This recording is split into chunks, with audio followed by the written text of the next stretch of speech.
혁신의 아이콘 구글. 구글은 1998년 레리 페이지와 세르게이 브린이 차고에서 창업한 회사인데요. 그 이후 23년간 세계에서 가장 혁신적인 회사로 널리 인정받아 왔습니다. 구글은 검색하다라는 뜻을 가진 동사로 사용될 정도로 전 세계 인터넷 검색을 재정의하고 안드로이드, 구글맵 등을 성공리에 인수합병해 세계적인 서비스로 키웠습니다. 크롬, 지메일뿐 아니라 자율주행차, 인공지능, 퀀텀 컴퓨팅 등 미래 제품과 서비스 연구개발에도 매진하며 세계를 평평하게 연결시키는 데에 크게 기여했다는 평가를 받고 있습니다. 물론 빅테크 회사로서 구글이 대내외 큰 도전을 받고 있기도 하지만 구글은 여전히 혁신의 아이콘으로 널리 인정받고 있습니다. 그 비결은 무엇일까요? 구글의 공동 창업자 레리 페이지의 CEO 자리를 이어받은 건 순다르 피차이 알파벳 및 구글 CEO입니다. 피차이는 구글에서 약 20년 가까이 근무했는데요. 그는 구글이 상장하기 전부터 1조 달러 기업으로 성장하는 것까지 모두 경험했습니다.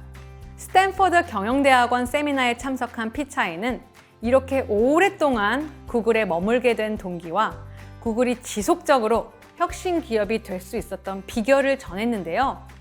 구글이 확장할 수밖에 없는 이유, 구글의 매력 포인트를 오늘 해프타임에서 전해드리도록 하겠습니다. 피차이 CEO가 꼽은 구글의 확장 비결은 낙관주의적 정신입니다. 18년 전 피차이가 처음 구글러가 됐을 때 이 점이 매우 달랐다고 하는데요. 구글 사무실 자체가 낙관주의적인 곳이었다고 합니다. 복도를 걸어가다가 사람들을 만나서 대화를 시작하면 아이디어가 떠오르고 사람들은 그 아이디어를 기반으로 확장해 갔습니다. 사무실 복도마저 혁신을 위한 모임의 장소가 된 것입니다. 대부분의 아이디어를 나누면 사람들은 그 일이 안 되는 이유 먼저 설명합니다. 하지만 구글은 달랐습니다. 구글 직원은 그거 좋은 생각인데? 이렇게 하면 더 낫겠다 하는 반응을 보였는데요. 안 되는 이유를 나열하는 것이 아닌 낙관적인 태도로 실행할 수 있는 방법에 대해 서로 의견을 나눈 것입니다. 안 될 것 같은 일도 가능하게 만든 거죠. 구글은 문제가 생기면 우리는 해결책을 찾는다는 낙관주의적 정신을 가지고 있습니다. 하지만 회사로서 이런 문화를 만들기 위해 많은 노력이 필요한 건 사실입니다. 위험을 감수하고 혁신을 격려하고 실패하는 것을 괜찮다고 생각을 해야 하는데 결과보다 노력을 보상하는 것은 조직으로서 매우 하기 어려운 일이기 때문인데요. 대부분의 기업은 성장할수록 더 보수적으로 변하게 됩니다. 더 많은 현금과 더 많은 자원을 갖게 되면 더 안전한 길을 선택하게 되고 노력보다 결과물을 더 보상하게 됩니다. 궁극적으로 성장 초기에 있었던 혁신의 문화를 이어가지 않게 되는 거죠. 하지만 확장하기 위해서 가장 중요한 것은 초기에 가지고 있었던 좋은 정신과 문화를 유지하는 것입니다.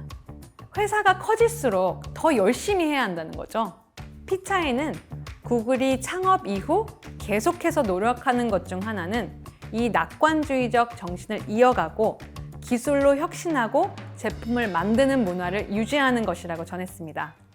낙관주의적 정신을 갖는 것, 말처럼 쉽지 않죠? 세미나에서 피차이가 낙관주의적 정신을 설명할 때 가장 강조한 것은 Reward efforts, not outcomes. 결과물이 아닌 노력을 보상하라입니다. 결과보다 노력이 더 보상받을 때 우리는 더 위험을 감수하게 되고 수많은 가능성과 아이디어를 내는 과정에서 혁신이 일어나게 됩니다. 낙관주의적 정신, 이것이 구글이 세계적인 빅테크 기업이 될 수 있었던 이유입니다. 우리는 일상생활을 살아갈 때도 대부분 안 되는 이유를 먼저 생각하고 내 경험과 지식을 바탕으로 가능한 것마저 가능성을 차단하는 경향이 있는데요. 낙관주의적 정신을 따라서 실행할 수 있는 방법을 먼저 생각해 보도록 사고방식을 바꾸는 것은 어떨까요?